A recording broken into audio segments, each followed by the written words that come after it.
Okay. I deleted both takes, but it doesn't matter. So we're here for the third take. 3 is the magic number. Welcome back to another video, or howdy, ladies and gentlemen. Welcome back to another video. Sending out a lot of love. This is my conversation with Max Igan. We got cars going by, so hopefully you can hear my voice pretty clear. I need like one of those little mic things. But man, I'm just super happy for this, because if he had the same feelings too during it, I got that same feeling that we were just talking to a brother from another mother.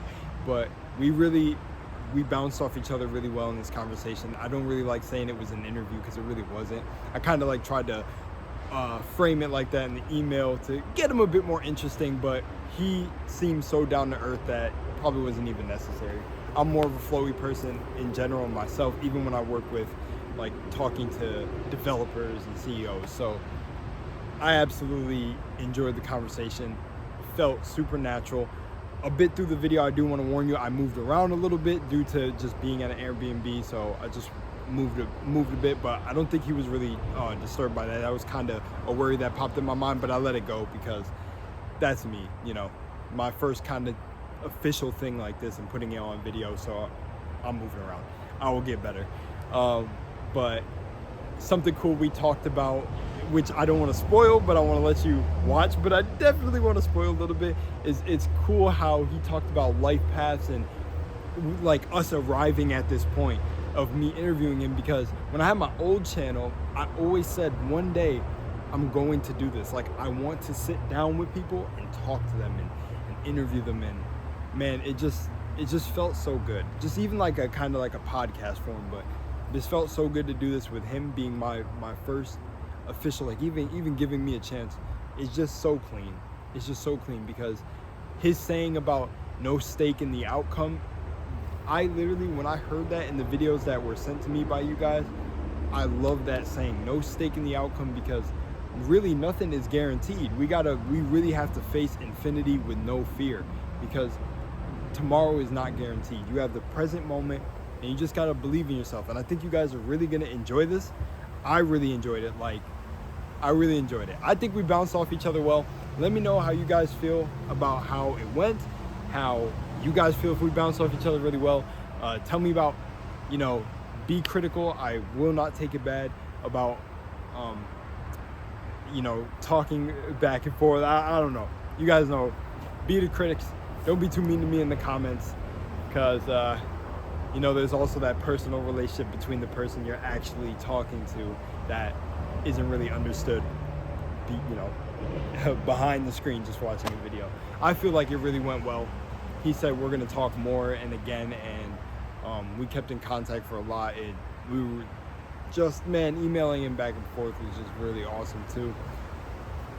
You guys, this was literally one of the biggest highlights in my life, because all of you in the comments literally saying to keep going. And you guys know my whole, if you've seen my intro video on my YouTube, you know my whole journey for even wanting to do this, and it's just an absolute like dream come true so far. It's literally great. Thank you so much. I think I don't have much more to say. I think I'm out of here. It's a long form video, so please stick through to the end. You may learn something you never learned before. I plan to have future videos with him. Just everything. Just thank you guys again. I'm just looking around because I kind of want to show you all the nature, but will this reveal where I live? I don't know. There's just big old tree. Anyways, okay. Much love and moonlight to y'all. Enjoy the video. I'm gonna edit to the best of my abilities. And yeah, shout out to Max. Thank you for your time, brother. Stay out there killing it. Much love to everyone out in Australia, Australian brothers. And I think that's it. We're going. I'm out. Oh, there we go. I like the tile view. Yeah, so yeah, that's good. Not a bad platform at all. All right. Raise, lower your hand if there's other people in here. If you were live streaming and people wanted to ask questions, and there's a hand raising option. There's a chat option as well. I see it. Yeah. Chat over on the side. You can have a poll, chats and polls. You like that? I heard you. I heard the last thing you were like, "Look at this shit right here." Oh, this. I don't know. I don't usually see your hands and stuff disappear when you do stuff like this. See this? So I don't usually do shit like this, but I just found it interesting that you could actually select backgrounds.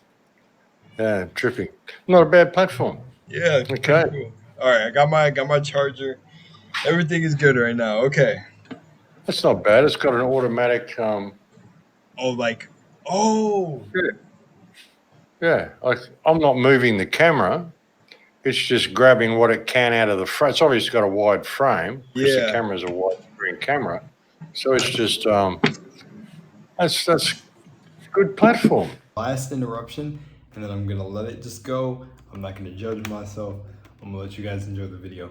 So a quick thing that I wanted to say is literally talking to him was like watching things I planted a long time ago in my mind come to fruition. Like I'm seeing the law of attraction work for itself. So he stayed very chill, very consistent. I bet he's done it 1,000 times.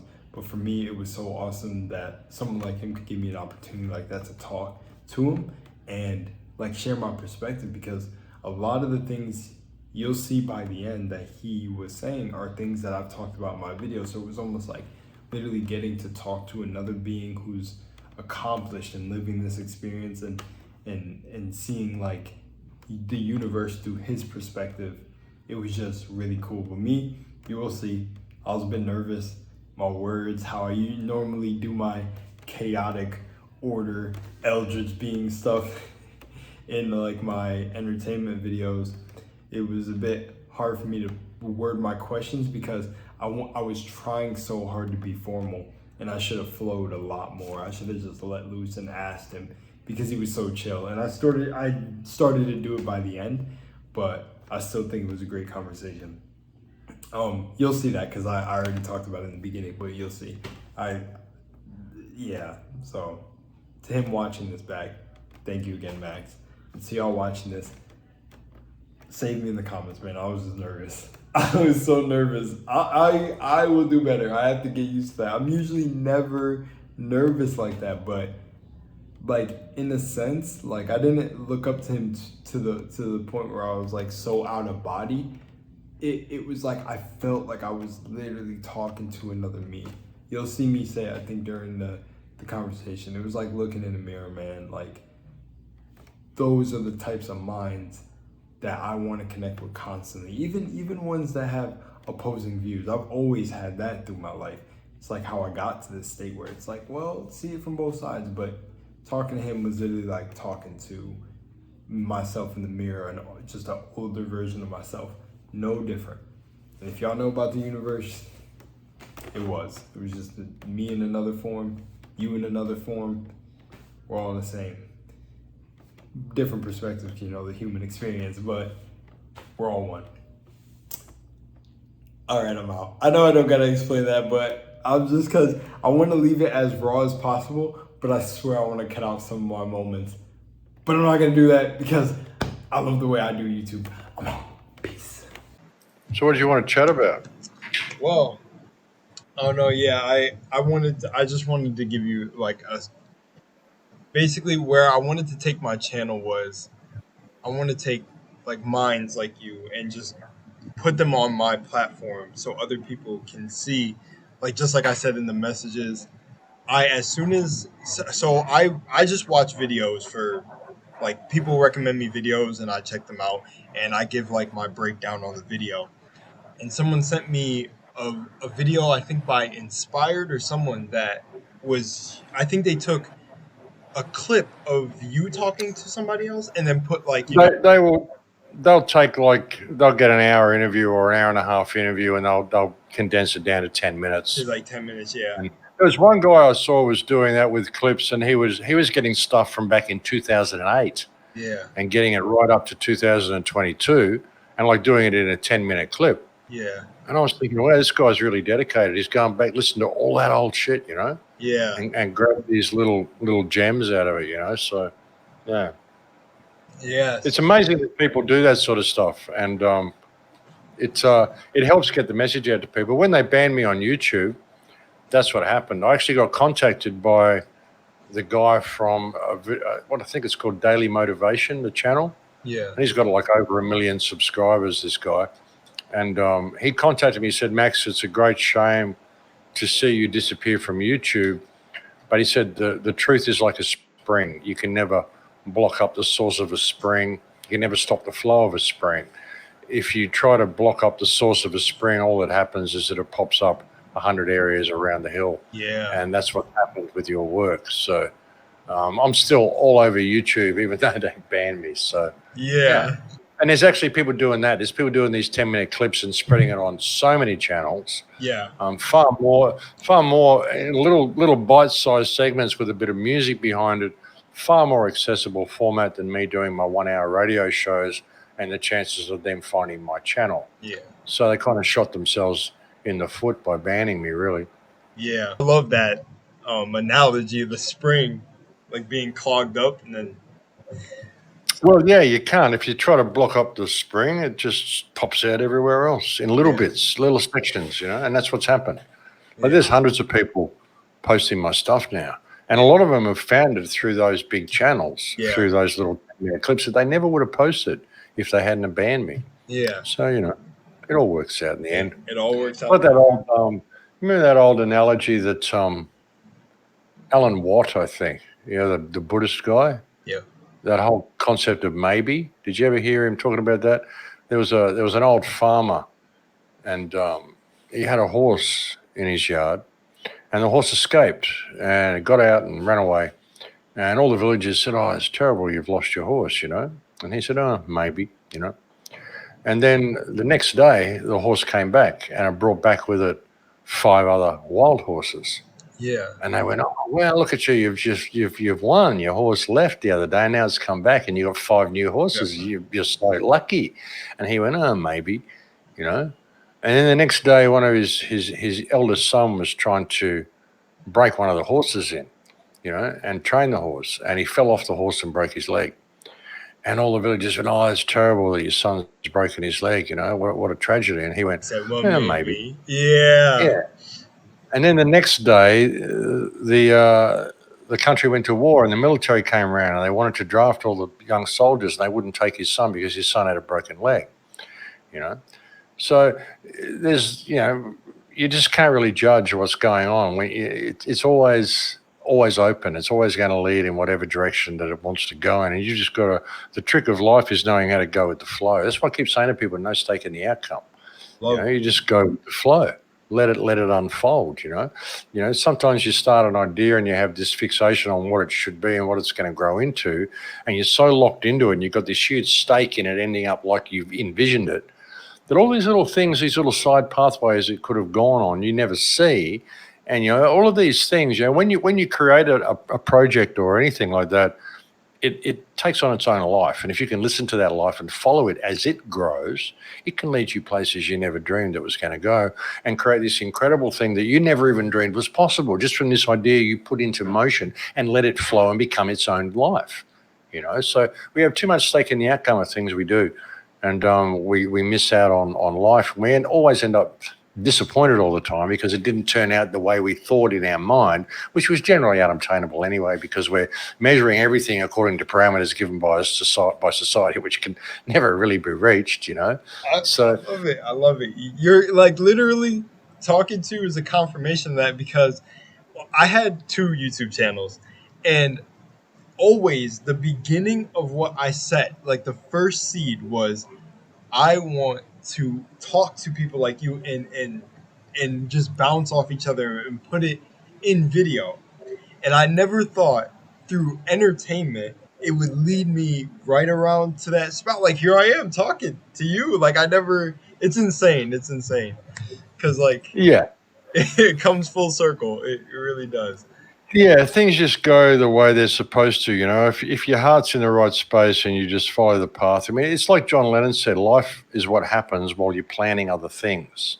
So you got to be aware of that, and you got to be aware that you're making history now every moment. This is because you suddenly get to that point and you think, oh shit, you look in the mirror and go, oh shit, I'm old. I wonder when it was that I grew up. You know, like when did I reach that point where I became a man? When did I reach that point? You know, and suddenly you find that you've lived your life and you didn't realize that that's what it was all about. That's why the path of enlightenment, it can never be, it can never, there's no short path to it because the journey is the place you're looking for. It's like Carlos Castaneda said, the journey to Ixtlan. Ixtlan being the place that doesn't exist, but it's your path there. Yeah. That is the place that you're looking for. Be aware of the path you're on. Be aware of the moment. Be aware of the life you're living. Be aware of who and what you are, because that's really what you came here to do, is to discover that. You know, and we're too intent on finding out all this other shit, and we don't ever find ourselves. Exactly. You know? Yes. Yeah. Yeah, because we're not aware that we're on the path. We're always planning other things. Yeah. Meanwhile, life is happening. Life is happening. Yeah. Oh man. Yeah. Talking to you is literally what I imagined it to be. I do have questions lined up if you would like to hear them. Sure. Okay. Whatever you want, brother. Sure. So recently, I don't even need to take out my phone to look at the notes, but recently, before, it was probably a couple of days ago, maybe 3, I got a comment on the video I watched of you where someone said, I didn't know if this particular question would be too like risky to ask, but they said that you escaped Australia. I don't know what they really worded, like, I don't know, you know, I don't really know how they were saying it. I don't know if it's true that you like escaped something or you were just leaving, but they said like you escaped capture or Well, I was just having intuitive feelings that I needed to leave. Like I was completely prepped there. I had all my food. I got everything ready, and I intend to go back. yeah, But I just had this intuitive feeling that I had to leave. that you had to And it leave. was really like pulling at me. It's like pulling at my solar plexus. It was like, you know, and I booked a ticket. I got all ready. This was like about 2 weeks before I left. Yeah. And got it all ready, and I just went cancel at the end and didn't go through it, didn't buy it, you know. Yeah. And then I'd already applied for an exemption, and I'd got the exemption so I could leave. Yeah. And I thought, no, I just don't know. And then a week after that, I got an email from the cops saying we'd like to have a chat to you, because they can't find me because they don't really know where I live. All of my mailing address is somewhere else, and all my rego is somewhere else, and I'm not that easy to find. That's I use VPN. You know, I mean, yeah, I'm just, you know. yeah. And even when I live out of town, and when I go into town, I only ever go to the shop and come back. I don't go out. I just don't socialize. I you know. So and that just kind of thought, that's strange, you know. And then I was getting these intuitive things. I've got to leave. I went, oh, okay, well, shit, I'm going to leave. I'm going to do it. I just booked the ticket, and I left. I booked the ticket, and I was gone 2 days later. And I went to the United States. I was in LA, and I was going to go to Arizona and do a few things, and thought, no, I've got to get out of the United States as well. I've got to go to Mexico. And I said, I've got to get out before the 24th or the 28th, I was thinking in my head. And this was about the 16th. And so I just booked a flight and flew to Mexico. Yeah. I got to Mexico, and 2 days after I arrived in Mexico, they changed the visa requirements in Mexico. So I came in, I got a 6-month visa. Had I come in 2 days later, it would have been a 30-day visa. That's all I would have been allowed. And then as soon as I got set up in Mexico, within, I think, 4 days of arriving in Mexico, the police went around to my sister's house and said they're looking for me and that I'd been threatening to kill police officers and rah. So they basically come to confiscate all my computer and, you know, take all my stuff and check me out, you know, because I've been a pretty loud voice there.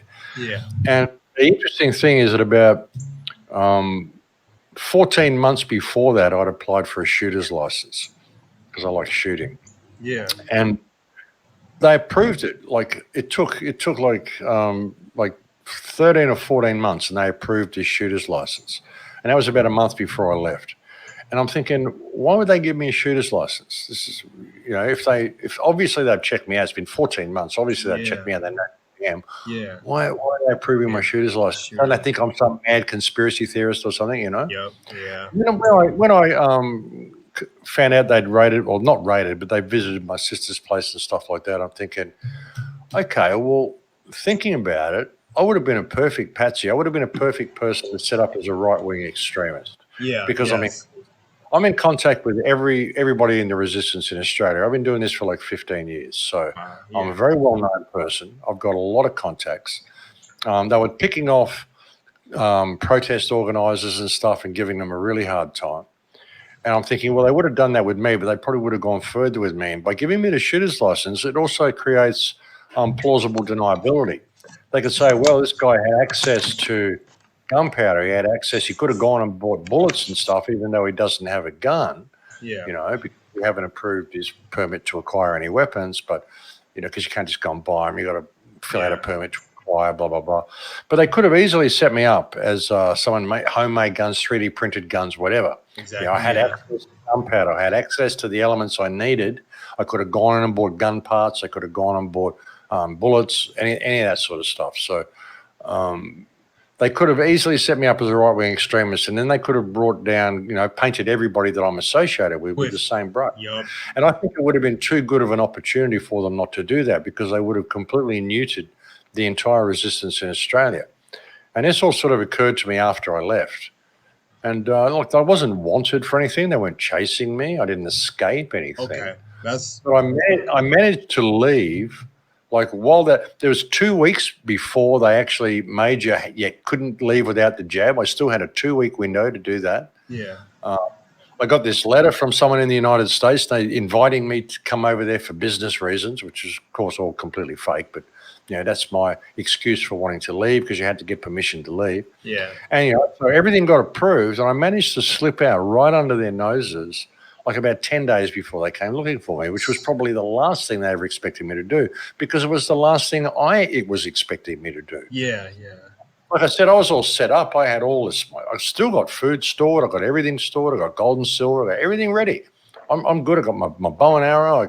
I'm good, But no, I just felt like I had to leave. So here I am in Mexico, and I've been here for 10 months now, and it's quite remarkable how it all happened, But yeah, and it wasn't. I wouldn't say I escaped, because there wasn't any immediate threat. There was just this intuitive thing. Yeah. Everything came later. It just snowballed as soon as I left, and they're still doing it. Like 2 months ago, they went around to my ex-wife's house, who I got divorced from 25 years ago. I haven't even seen her for 10 years. Looking for me at my ex-wife's house, saying we need to find him. He's threatening to kill police. I'm like, she's going, no, he's not. What are you talking about? Go and do some real work, And then just 2 weeks ago, they went around to my sister's house again and said, oh, we've cancelled his shooter's license, Well, shit, I thought you did that in October last year, So, yeah. All right. So there's this thing, right, where I think I knew it was gonna start eventually. Airplanes are starting. It's funny. Anytime you're trying to have like deep conversation, seems like stuff starts flying over the house. So I'm gonna go inside. But yeah, okay. I'm glad. I'm glad I got to clear that up with you, because when they said that in the comment, I was like, oh no, like I hope he's good, because like when you said you were relocating, I was like, was this in line with what they were saying? Well, no, I'm still trying to find where I want to be in Mexico, Like I'm in at the moment. I went up and checked out Puerto Vallarta, which is very nice. Yeah. But it's too city-like for me where I was, and without a car and stuff. So where I am here, I feel like I got a little bit more of a family. Like it's kind of grubby. I'm in a guest house and blah, blah, blah. Yeah. I kind of, I don't know, feel like I've got family in the area. So That's good. yeah, I'm more comfortable here. I'm more comfortable to work, and just I can get on a bit of a flow. I was starting to feel like I was living in a great place up there. It was a condo and a beautiful resort-style place that someone owns, and they gave me for free and all that sort of stuff. It was beautiful. But I kind of felt like I was living a bit in a gilded cage, Yeah. So, I mean, all I was doing was sitting in my room and working, or going out and walking around the compound doing my walking talks. And as soon as I walk outside the compound, it's like a main road with traffic and buses, and there's a shopping mall right across the road, which is handy for stuff, but, it's not me. Yeah. I went outside here yesterday, and there's a couple of kids playing in the street, and there's a few palm leaves falling on the sidewalk. There's a couple of horses in the street, bunch of dogs running around, you know. It's a bit grimy and grubby. There's a taco stand up the end of the street, you know, Yeah. and little beachfront restaurants and shit. So, yeah, I like it, you know. Yeah. Well, that's good. That's good to hear. You weren't like I was like when I seen that message, I was like, oh man, it's like, is he on the run? Well, you know, I mean, they are looking for me back there now. They'd like to have a chat to me, and I'm sure they'd like to get hold of my computer equipment. Yeah, yeah. But that's not going to happen. Yeah. I mean, it's interesting. I mean, they're kind of looking for me now that I've left. I think they're really pissed off that I left, that I managed to get out right under their noses, like 10 days before they came looking for me. That must be the sweetest. I almost wonder. I mean, it's really unusual that they emailed me. Why would they email me? You know. Yeah. But mate, you know, it's either that they couldn't actually find me, because even if they were looking, you know, watching my sister's house, you know, for me to come, you know, coming and going to see if they could, you know, catch me at home. Yeah. Well, they would have seen that actually he doesn't come and go from this place. His car's never seen here. Mm-hmm. So obviously he's not living here. It's just a mailing address. So where is he? You know? And I'm not being seen driving around the Gold Coast, because I don't drive around the Gold Coast. So, Yeah. I mean, I lived out in the country. I didn't even go into town. I mean, I only went as far in as the first little shop and to get my supplies there. And then I'd go back home. So, yeah, I mean, it must have been a little frustrating for them. So it's either that or perhaps it was a female cop who emailed me. Perhaps it was a bit of a warning, you know, because there are other cops, and I know there's cops down in New South Wales. There's there was a highway patrol cop who spoke out near the beginning of the pandemic and said this is a scam. He started a movement called Cops for COVID Truth. And I contacted him once and found out that he said, yeah, he's a huge fan of the show, and that, you know, I should be aware that he and actually a lot of other cops listen to the show. So perhaps this woman who emailed me was, in her own way, giving me a little bit of a warning, saying, you've become a person of interest. We'd like to talk to you, you know, and asking me to please contact them and give a time that I could come in, you know. I never responded. Yeah. So, but that kind of confirmed to me that these intuitive feelings were right and I should leave. So I did. Wow. Well, yeah, it's good to see you're safe. How do you discern in certain moments when you know like something's like a fake or like bait? You get the intuitive feeling that builds Oh, up? yeah. Always listen to your intuition. I mean, everything I've done is intuitive. Really, through my whole life, you know, incredible things have happened just because of my intuition. And the universe will put little guiding marks there for you if you're open to seeing them. You know, these little things will happen. You know, it's like when you think, yeah, I should move that glass or I'm going to knock it over, and you don't move it, and then you knock it over. Or you think, I shouldn't be putting my glasses there like that. I'm going to end up losing them. Yeah, and you do. And then you do. You know?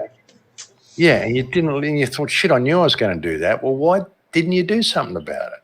You know, always listen to that. I mean, there's a conversation going on. There's a conversation going on, an electromagnetic conversation going on between you and reality all the time. I talk to people, I say it's the law of mirroring, which is why I have no stake in the outcome. Because if you're in a state of fear and you're worried all this bad stuff's going to happen, it's going to happen. You're going to bring it in, you know. And if you're getting upset by something, the universe will go, oh, you don't like that, we'll have a little bit more. We'll have more. Yeah. Yeah. Do you get it yet? Yeah. You know?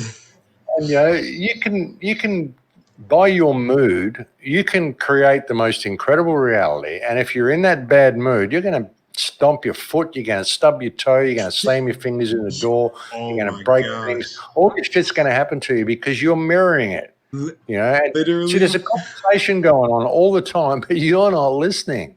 You know. Literally, What I've tried to say to people is that your life is a prayer. Every moment of every life is a prayer. It's all ceremony, all of it. And when you lose all stake in the outcome and you throw yourself to the wind, I often say, if you throw yourself to the wind, you can ride it. You know, and if you don't have a stake in the outcome, it's going to lead you all sorts of incredible places that you never even dreamed possible. And that's really what your life is about. It's not about having this big front door and having all this stuff that you think is you. It's about finding what you are, and you're never going to do that if you limit yourself and limit your perspectives and limit your potentials by creating all these barriers for yourself, by having a stake in the outcome of all these projects that you embark on. Really, the only project you should be embarking on is you. It's you. Once you do that, everything else just falls into place. So, yeah. I love that, because there was a time, I'll be a bit vulnerable. I had like a little, it was like a tiny disagreement, and I pay attention to those signs where like you stub your toe or something happens, where I had like a disagreement with my girlfriend, and literally, it was like, this was a week after her parents ended up coming over, but I think it was her dad wondered how I never hit my head coming down the stairs, because it was like this like little wooden like roofing but going down. And literally after that happened, I said, "Oh, now watch, something's gonna happen." And I swear 3 times, every time I came back down, I hit it each time, and I never hit it before of ever living in this place. Never hit it. Yeah. And I was like, of course. And I just see how it happens. You'll start dropping stuff, like you said, stubbing your toe. I'm like, it's just so funny to see it happen. And then you think about the moment where you were like, why was I even upset? Like, yeah, someone says something to you that contains profound wisdom. You refuse to hear it, and you walk through the door and you bang your head. Universe going, what the fuck, slap you upside of the head and say, listen, Yeah. you're being told things you need to hear here. So Yeah. we do it all the time, brother, and we deprive ourselves of so much because we just don't listen. We have this stake in the outcome. We have this preset idea of what it should be. No, it's what it is a learning experience, and you need to. It's continuous growth. That's what it is. Doesn't matter what we think it should be. Okay, So, yeah. Yeah. That's great. Oh man. Okay. Let's see. Let's see what I got here. Okay, so this, you kind of already answered this, but what, I don't know if you're familiar with the term digital nomad. I can kind of see where it's going, but yeah. Well, I had a question written down, was how is that life of, like, living where you are now or moving around? Wouldn't be for a lot of people.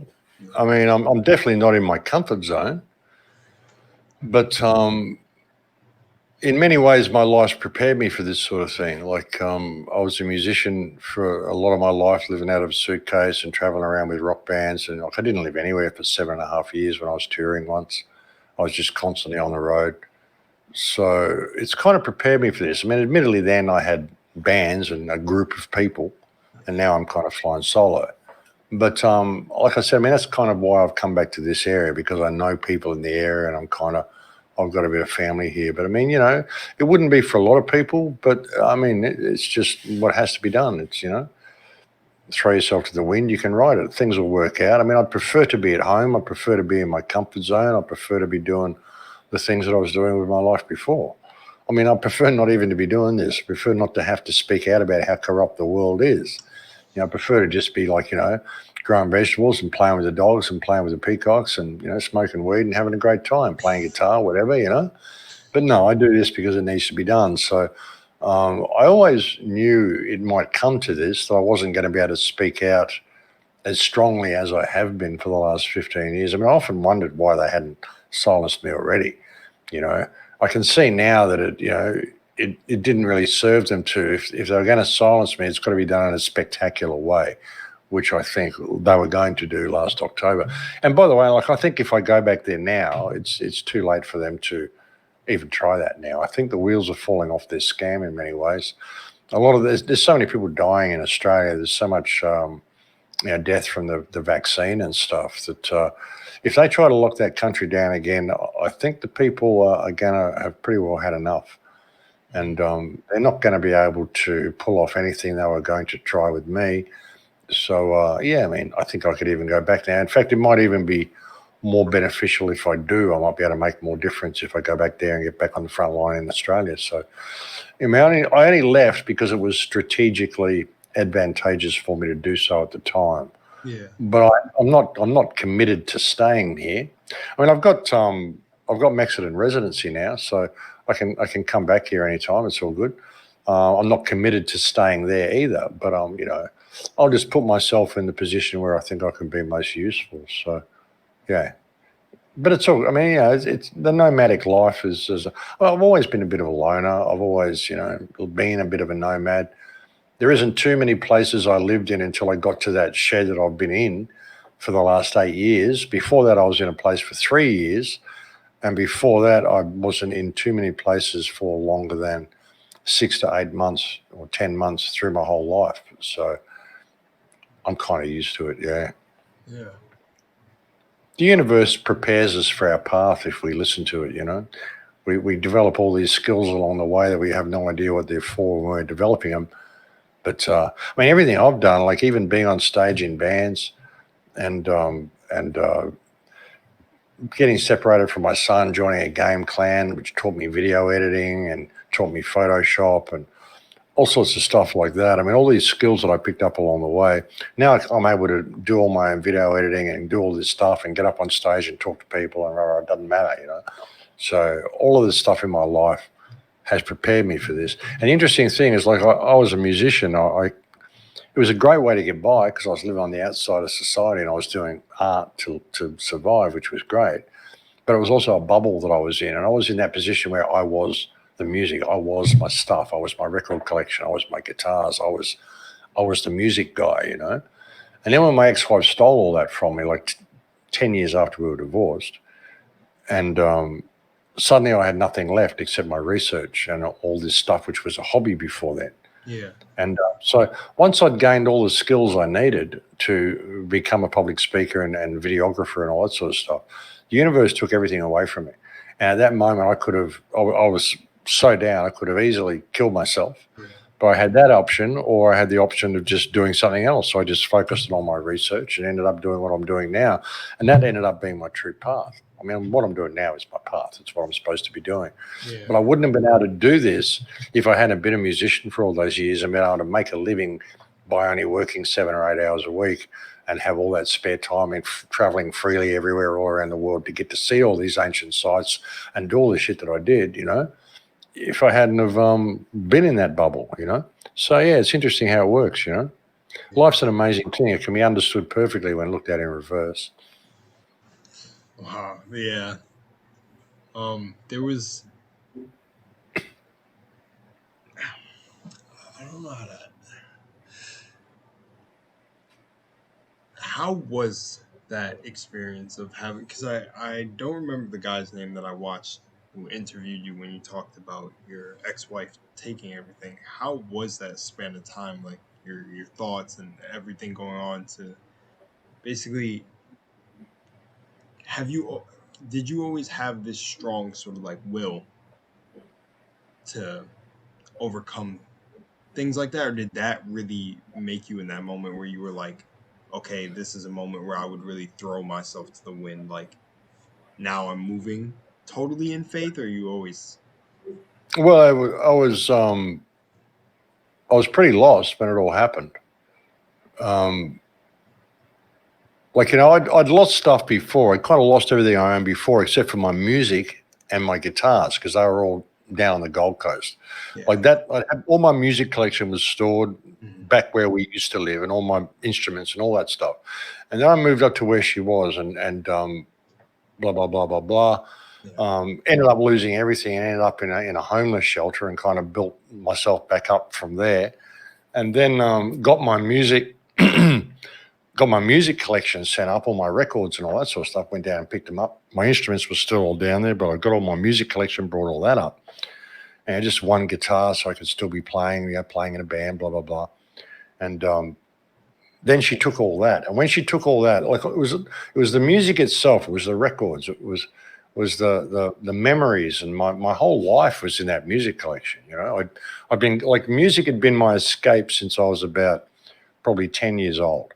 And I'd been collecting music ever since I was like 10 years old. And I was like 45 or something when she took them, 45 or probably 50 when she took them all. So it was a pretty good music collection, you know. Yeah. And when that happened, like it was a terrible place. I mean, music had always been my place of retreat, my place to go and get energy from. And suddenly it became my source of pain, and I had nowhere to go to get any energy from. All I had was all this research that was in my head. So I sat down at the computer for a year and I wrote a book. That's all I did. I mean, all day, every day, that's how I dealt with it. It was like meditation for me. Yeah. I just put all my knowledge so far into writing it all down. And then I put it up online for free. And that's what got me through. It was having that focus. And when I did that, I thought, and then someone sent me a video they'd done. I opened up a 9/11 Truth site at that same time, called 9/11 Truth Australia.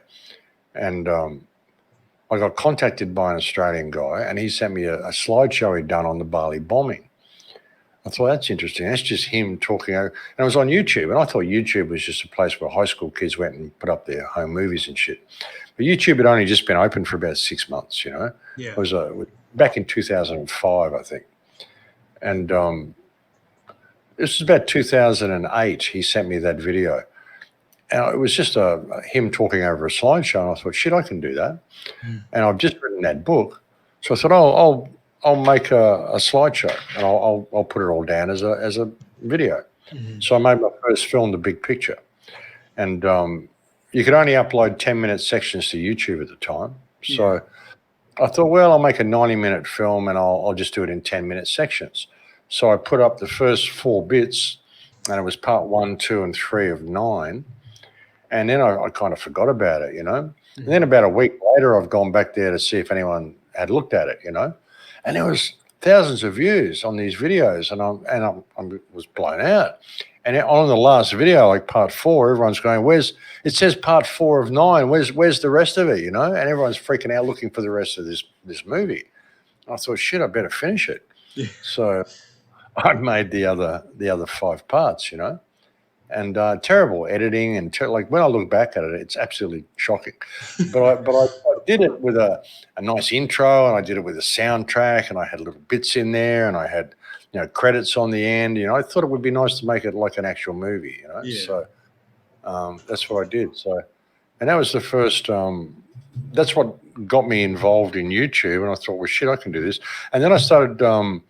I thought, well, the way to get this information out, I mean, doing the YouTube clips is great.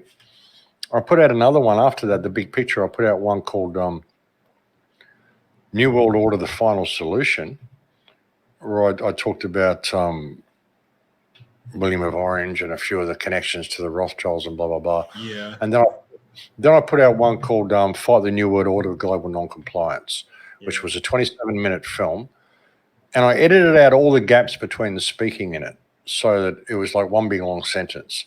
And I put so much information in there that I thought, and people are going to hear it and they're going, what did he just say? And by the time they're thinking that, I'm on to the next topic. Yeah. So you're going to have to listen to this video at least 3 times to get everything that I've said in it, because I'm saying it too quickly otherwise. Yeah. So by the time they've listened to it 3 times, it's going to be indelibly printed into their brain. So I'm using the same medium that's been used to brainwash them to deprogram them. I put that out, and that got like 20, 30,000 views in 2 days when I first posted to YouTube, which was amazing for back in those days. Yeah.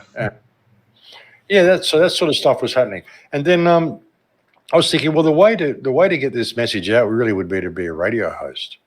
But I don't know how to do that. I've got no idea how to be a radio host. But just before that, in 2008, I had this meditation as well. Just before I put out those second 2 films, I had this meditation where I basically connected with everything. I don't know what happened, but I connected. It was like this big flash of lights, and I ended up on my knees crying for like 7.5 hours. It was just this emotional connection I made with everything. And it was then that I realized the world's an emotional mirror. there's a conversation going on. There's an electromagnetic conversation, emotional language being felt, spoken all the time, but we don't know the language. And I started thinking about the true nature of prayer. Like, the true nature of prayer is to put yourself in the energetic state where the prayer has already been answered. You're giving thanks. If you pray for love, you're acknowledging there is no love. That's a negative affirmation. Yeah. If you're praying for wealth, you're acknowledging that you're poor. If you put yourself, what would it feel like to be in a state of abundance? To just not have to worry about money, not have to worry about anything. What would that feel like? Put yourself in that state, and that's the state you'll end up being in. And I thought, well, the good way to do this would be to be a radio host. So I just put myself, what would it feel like if I was a radio host? So I just put myself in that energetic state. I'm a radio host. I didn't do anything, didn't change my life, didn't pretend I was a radio host. Just what would it feel like if I was speaking into a microphone and I was reaching thousands of people and they were all getting this message? What would it feel like? That feeling of satisfaction and feeling of hope and feeling of completion and feeling that I was actually making a difference, What would that feel like? And I put myself in that energetic state. And within 6 weeks, I was a radio host. And I did nothing whatsoever to become a radio host. It just got dropped in my lap. Yeah. And then I did that for from 2008 until 2014, before anyone even saw me and knew what I looked like. Actually, no, until 2012. So for 4 years, I was just a voice. I didn't want people to see my face because I thought, when you see someone, you annoy, well, I like that guy, I don't like that guy, judged by what he looks like, Yes. They don't have a visual image of what I look like. The only person they can associate with my voice is themselves. So it'll be like I'm talking to them. And what I've tried to do in those shows is encourage people to ask questions. Yeah. Because when they ask the right questions, then they will realize the right answers. Yep. You can't tell people the truth. They won't listen. The real truth cannot be told. Real truth must be realized. So you need to encourage people to ask the right questions, then the right answers will present themselves by default. They will have that light bulb moment. That's the way to do it. So that's what I tried to do with the radio shows over the years, was just help people remember, who and what they are, because that is the big problem with the world today, is that people have forgotten themselves. They've forgotten what it means to be human. They've forgotten what they're even here for. They've forgotten that they have any value at all. They think that they're this or that, or they're this fashion they wear, or they've got to measure up to their peers, or they're judged by the size of their front door, or their car, or their wife, or their jewelry, or their education, or whatever. It's so much rubbish, and they've forgotten themselves, which is what it's really all about. Yeah. So it's been an ongoing quest to do that. It's like a low-key war against apathy and disillusionment. Yeah. It's weird. It's so weird. It's like having this conversation with you is like talking to a mirror. So yeah, when in Lakesh, there's really only one of us here.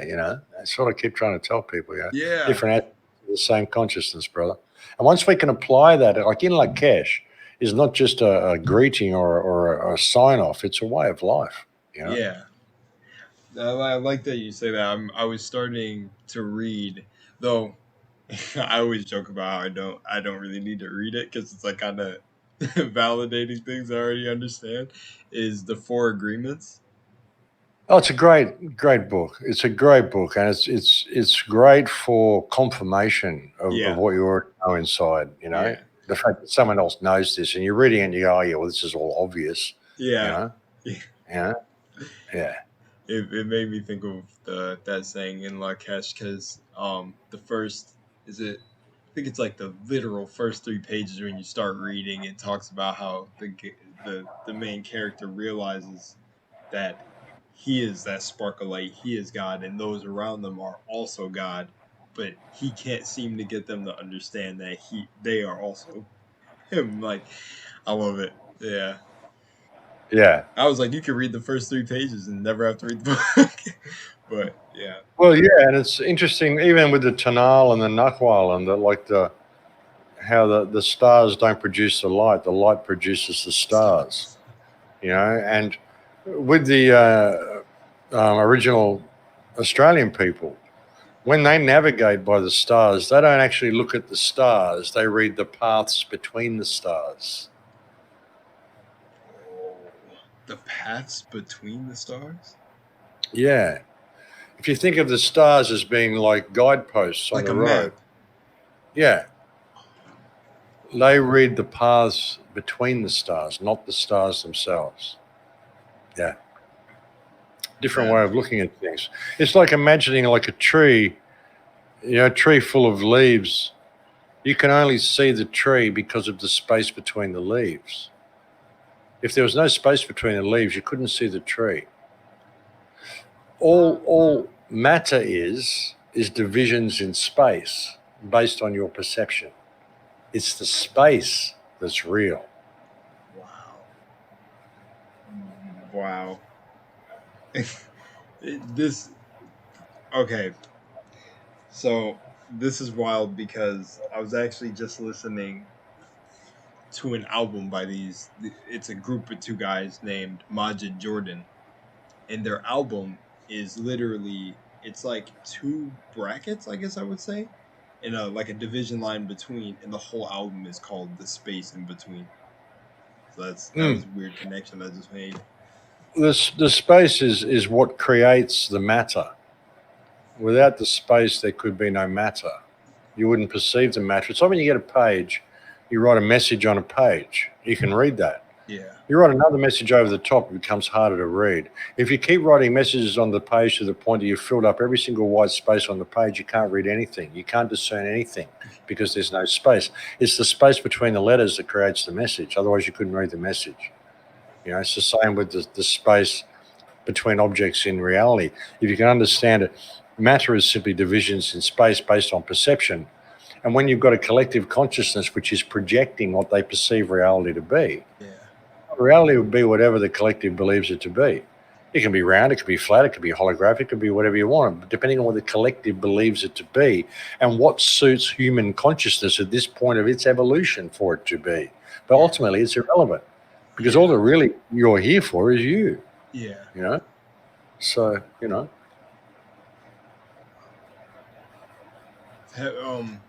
This is just an out there question. Have you heard of other? I would say like, what would I say, like into conscious work. I don't want to say like they are conscious because it's not like a title, but like you say, it's like a lifestyle, more a lifestyle. But have you heard of people like Isaiah Rashad, Brother Panic, anyone of that? no, sorry, brother. It's just so wild to me because it makes me think of this theory I heard about. They're saying similar things. Yeah, exactly. Yeah. Well, that's the beauty of it, that when you come across people in completely different paths in life, Yeah. who approach things from a completely different direction, and they all come to the They same all come to conclusion. the same conclusion. Yeah. This is kind. I mean, people have different ways of explaining things. I was talking to a guy yesterday who was explaining how this was a mirror, how he was explaining that we're broadcasting and it's broadcasting back to us. And that I often talk about how what we're seeing at the moment is a form of soul purification to purify the divine. And he was talking about how there are certain elements of consciousness that are too toxic to ever reach the oversoul, only approaching it from a completely different perspective and using a different language to explain it. But it's the same thing. And when you have so many people from so many different schools of life and so many different paths of life and different cultures and different aspects, all coming to the same thing from different approaches, well, maybe people should start, paying attention to this. Yeah. Really, it's all inside. It's all inside. If you can just believe in yourself, understand that everything's frequency. It's all electricity. It's all frequency, and people are lost in their mind and they're stuck in fear. And in that frequency, there's only love and fear and what's in between. If you could think of positive and negative and good and bad, light and dark, black and white, whatever you want to call it, and think of it as emotions, well, then it's love and fear. So what is love? It's not fear. That's all it is. Yeah. People think love is this warm, fuzzy thing and all this. No, it's not fear. That's all it is. And what is fear? It's not love. It's not love. That should tell you something, And all you've got to do is put yourself in that correct vibration, which isn't this warm, fuzzy thing. It's just having no fear in your life. And what is there to fear? You only came here for a breath. The one thing you're going to do is die. That's a given. So what's to fear? We're taught to fear death and fear all this stuff, whether we're successful in our lives and all. No, it's a temporary experience. You came here to experience you, but you're taught to fear all this shit. Now you've got people wanting to transgenderize when they're 5 or 6 years old because they're in fear of becoming a woman or a man. It's incredible what they've done to the kids. Yeah. Fear, fear, fear, fear, fear, fear. This whole society is based on fear. If people can just put this down and live in not fear, you say to people, live in love, it'll all be good. They think, you're a hippie. Now, all I'm saying is get fear out of your life. Get the fear out of your life. Fear of anything. There's nothing to fear about this existence. And once we learn to live cooperatively, we could change the world in a day, literally, So, yeah. Yeah. I'm going to change positions one more time. Put this on the charger. I got a good question for you, but I'm going to hold it for a sec. It's actually on the changing the world in a day. All good, brother. I'll have to get going soon, actually, because I'm going to go and have some dinner. Oh, okay. Well, then, I guess if you would like to sum this up. Trying to think how to preface it. Have you've heard of the Matrix, like this being the Matrix and like whatever? Yeah. Have you ever heard of people believing that it's been reloaded multiple times? Like we're having the experience almost like over and over until we get it right? Mm-hmm. So, what, I'll just ask it like this. Do you think, per se, there was multiple timelines right now that we all experienced where the world has ended and reset, and then, like this could be me and you having this conversation again, like in another life, the 90th time. Do you think, from what you've seen during this experience you've had, that it's changing in a better direction? I think it's all about I wouldn't be surprised if the lives we live are the same life. And like you say, we've had this conversation before. Mm-hmm. When you think of deja vu and things like that, I think deja vu is probably these are moments when you could have made a better choice. And you begin to see the parts where you made mistakes and you went wrong. How many deja vus I think you'll have less and less deja vus as you come through this existence, as you take different parts and different opportunities. I think you grow a little bit more every time you come. But I think time is a construct. I mean, there's nothing to say you couldn't die today and then be born 30 years ago and live this exact same life again and be given the same opportunities and the ability to make the same choices. Hopefully you won't. Hopefully there'll be some residual memory in the higher self, which will guide you to make different choices. Yeah. But it's things that I remember when I was very young that I shouldn't have known that I did know. Yeah. Just and little experiences I wanted to have that I shouldn't even have known about. I can't wait till I'm older and I can do this. How did I even know that existed? When I was older, I did do that. So I wouldn't be surprised if we've got to keep coming back until we get this right, because, like I said, it's a form of soul purification. This is kind of like if you can imagine the mind of God, what would you do if you were God? I know it's a pretty out there question, and try to imagine you are God. But imagine you're God. You're just there. You're this omnipotent being. You'd be going, well, I'm a bit bored. What am I going to do? Wouldn't mind someone to talk to, You're going to create something like this. You're going to create so you can project your consciousness into it, and they'd have to have amnesia. Otherwise, you wouldn't have anyone to talk to. What's the point of talking if you already know everything? Yeah. You're God. So you're going to go in and you're going to filter out the baggage. You're going to purify your consciousness. People might find out, oh no, you can't because it's God and God is, well, maybe not, you'd filter out the baggage. And because only the pure essence of this love energy can ever be allowed to go into that Godhead, that God being, that divine essence, to become whatever the creator is. You don't want any of these negative things. And it's like evil and negativity. There's a lot of evil in the world, and evil is like an anomaly. It's an anomaly of consciousness. How do you get rid of that? How do you get rid of this infection? I mean, if this is the mind of God, then it's got a lot of infection in it, and it needs to be purified. So maybe it takes a certain amount of lives to do this, and that's what the deja vu is all about. And like I said, I wouldn't be surprised if we've done this over and over again, perhaps through different resets and different reloads. We've gone through different civilizations, different architecture, different structures, But I'm almost certain that this is just we're caught in a loop, some sort of a time loop, Yeah. And it's about spiritual purification, soul purification. That pretty much answers exactly what I thought, because I felt like that too. There's things that like I have a video that I'm gonna do soon where I talk about basically a girl I knew, and for some reason her trauma that may be unhealed or whatever it is, I took it as unhealed because it's happened multiple times like this for me, where literally she wasn't really comfortable talking about it, but I told her if we were to get close, like, I'm gonna see it in dreams, because for some reason that's how my visions work.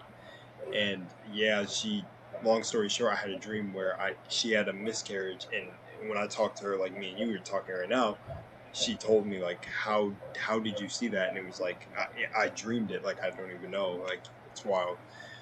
So yeah, it's all there. I mean, all information exists in the field if we can access it. Yeah. Every thought that leaves your body as a radio wave. It's all there.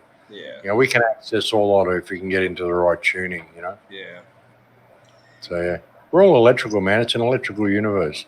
Yeah. So yeah, there's a lot in that.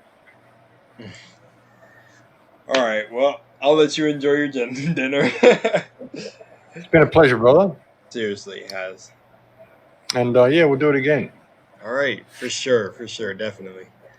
And good little video platform. This one, I'll be recommending. I hope the recording came out okay. I imagine it did. Yep. Yeah. All right. Well, I'll see you. No worries, man. Talk soon. Wanted to give another big old thank you to Max.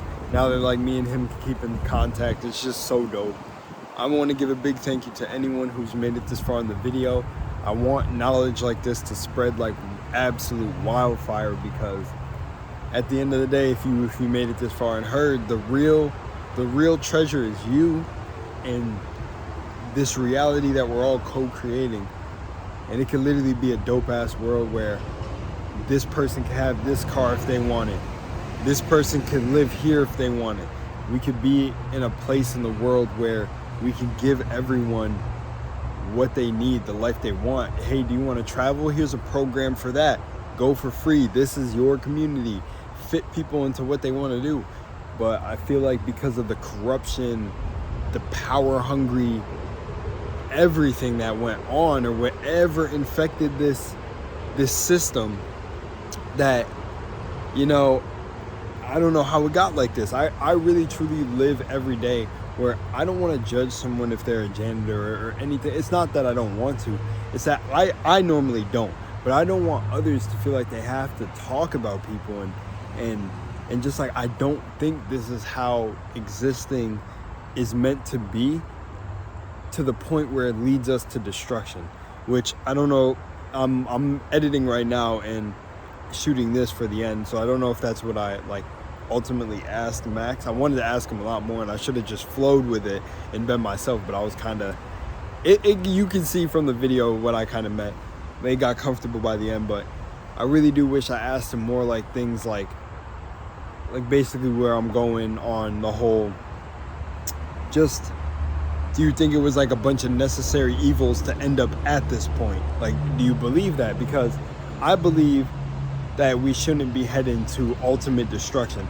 I believe that whoever's creating AI needs to put love in that motherfucker. Like, the people creating it need to have love within them, so then that creates love. No hippie shit, just the fact that we don't create something that fucking turns its back on us and destroys humanity. I don't believe that you have to coexist in reality. Whatever you believe about gods or a god or a higher power being creative and destructive, I think that there's seasons for things like that, but it can all be made into a balance where it doesn't seem like one side is getting ultimately like fucked. You know what I'm saying? Is like, I feel like there's a point where we've tipped the scale to where it's gone a little bit too far and it needs to get back on track. And I don't believe, and if we're all supposed to be a reflection of the universe, I don't personally believe that has to be ultimate fucking destruction before that happens. And if this is a new timeline and the power is within us, I don't believe we got to go through all this bullshit before this shit hits the fan to where there's no turning back. I don't believe that. I believe people in high positions of power don't believe that. And I believe the world is going to change this time. Like we talked about sort of by the end about the time loop is what we talked about towards the end, my mom just came outside. It's all right. What we talked about at the end for the time loop is that I'm hoping that this isn't just a loop. I hope that a gigantic ass war is not about to come again, and that people can finally get knowledge like in these videos, in this video, and be like, okay, let me show this to another person, and we pass it down the line so that it doesn't end up fucking going haywire and then we all end up dead for no fucking reason, for the decision of like one person with some launch code or something along the lines of that. And it's always going to be that. But pretty much that's it. 4 minutes. I think that's a nice wrap up. So I'll say much love and moonlight to y'all, and peace. And share this video to everyone. I'm out. Peace.